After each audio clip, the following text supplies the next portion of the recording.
తెలంగాణ రాజకీయాల్లో మరోసారి మాటల యుద్ధం వేడెక్కింది. ఈసారి కేంద్రంలో ఉన్నది బీజేపీ ఎంపీ ఈటెల రాజేందర్ వ్యాఖ్యలు మరియు రాష్ట్ర సీఎం రేవంత్ రెడ్డి మీద ఆయన చేసిన విమర్శలు.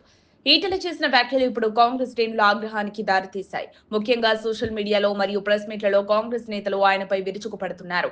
ఆయన ఇంటిని ముట్టడించడం అంటే ఈ సమస్య ఎంత తీవ్రంగా మారిందో చెప్పకనే చెబుతుంది. సాధారణంగా సౌమ్యుడిగా గుర్తింపు పొందిన ఈటెల ఇటీవల వ్యాఖ్యలతో కాంగ్రెస్ ను ఊగలాడించారు. కొందరి అభిప్రాయం ప్రకారం ఆయన బీజేపీ రాష్ట్ర అధ్యక్ష పదవిని గెలుచుకోవాలన్న తపనతోనే ఇలా శబ్దం పెంచుతున్నారని విశ్లేషిస్తున్నారు.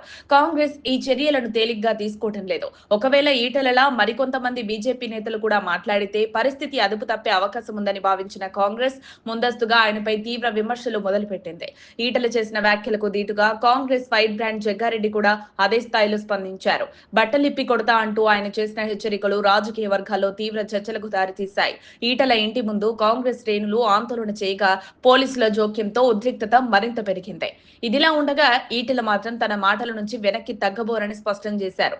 రేవంత్ రెడ్డి ప్రజల సమస్యలను పట్టించుకోలేదని, అనేక సార్లు సమస్యలు చెప్పినా పట్టించుకోలేదని విమర్శించారు. జగ్గారెడ్డిపై అయితే మరింత ఘాటు వ్యాఖ్యలు చేస్తూ ఆయన్ను చిల్లరగాడు అంటూ తీవ్రంగా ధ్వజమెత్తారు.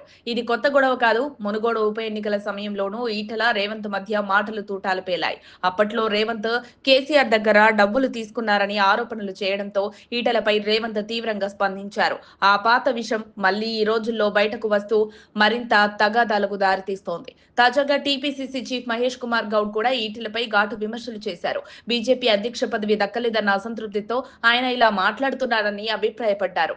అంతేకాదు దేవాదాయ శాఖ భూముల కబ్జాపై కేసు ఉన్న విషయాన్ని గుర్తు చేస్తూ ఈటెల నిజాయితీపై సందేహాలు వ్యక్తం చేశారు. సారాంశంగా చూస్తే ఈటెల వ్యాఖ్యలు తెలంగాణలో రాజకీయ వాతావరణాన్ని మరింత వేడెక్కించాయి. పక్షపాతం లేని విమర్శలు కాకుండా వ్యక్తిగత దూషణల వైపు వెళితే అది ప్రజాస్వామ్యానికి హాని అని పలువురు విశ్లేషకులు అభిప్రాయపడుతున్నారు. రాజకీయ నాయకులు విమర్శలు చేయడం సహజమే కానీ హద్దులు మించితే ప్రజల్లో నమ్మకాన్ని కోల్పోవడం కూడా తథ్యమే. మరిన్ని అప్డేట్స్ కోసం మా కాయ్ టీవీని సబ్స్క్రైబ్ చేసుకోండి. మా వీడియో కనుక మీకు నచ్చినట్లయితే లైక్ చేయండి, షేర్ చేయండి.